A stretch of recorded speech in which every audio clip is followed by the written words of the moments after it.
a lot of people, they want to be generous, or maybe they are, but they don't realize that by doing things what we consider wrong or not in a certain order, they're way less effective. And so, for instance, Christmas, a lot of people are like, well, that's when you got to send gifts. It's Christmas. It's the holidays.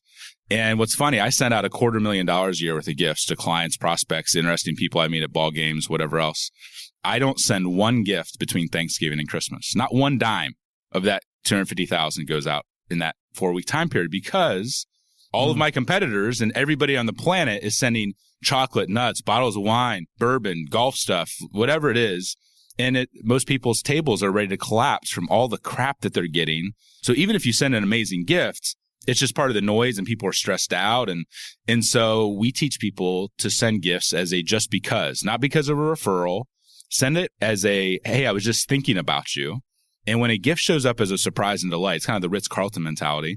It's amazing when it shows up in the middle of March or in the middle of July, and it's the only thing that they received that month that wasn't a bill, or an invoice or whatever else. Like, there's an emotion. There's, like, in our DNA, like, we want to reciprocate when people make us feel good and show genuine thought and care. And so we teach people to do gifts as a just because, as a surprise and delight. We teach people the gift, by its very nature, should be all about the recipient, not about you. Our rule of thumb is whatever you'd spend on a really nice dinner out with a group of people with some really nice wine, really good ball game tickets, or a really nice round of golf, you should be willing to spend that on your most important clients, employees, referral partners, whoever. So most of the gifts that we recommend are somewhere between $75 and about $1,500 at the very most. We do go beyond that, and we do go a little bit lower than $75, but that's kind of the sweet spot. And so most of our gifts are probably in the $200 to $500 range. So that's kind of the parameters of because most people are like, well, I picked up the tab at the bar last night and that was $1,000. But when it comes time to gift, they've never spent money on gifting. So it freaks them out to spend more than like $20 on anything. The other thing that we encourage is to have metrics, and at every other part of your business, you base it on the numbers. And so our metric is, at a bare minimum, for an important client, you should be willing to reinvest 5% of your net profits from a client.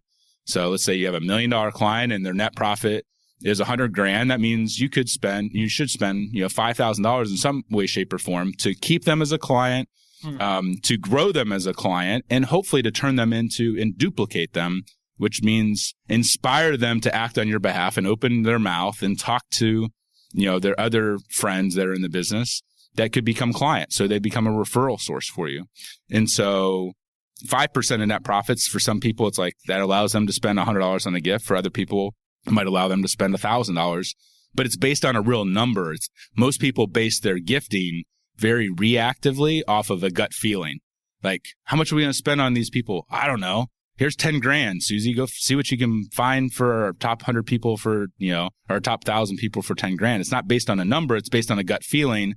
And so we try to encourage people to say, like, we're not doing this as a nice to. This isn't a warm, fuzzy thing. Like, I'm looking to invest $1 and get $10 back over the next 20 years. And I really want a real ROI.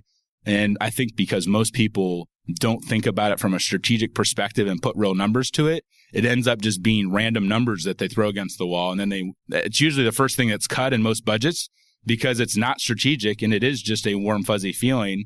And because of that, you are wasting money. And so those are some of the basic parameters that we teach our clients to work within. That's kind of a baseline. That's like if you're not willing, you keep 95% and give 5%. Like, if that equation doesn't work for you, then I always challenge people. I'm like, yeah, your product and service better be good, because all your competitors are probably good as well. Like, it's usually the relationship that's the difference. And those little acts of kindness, if you do them strategically, can be really, really powerful.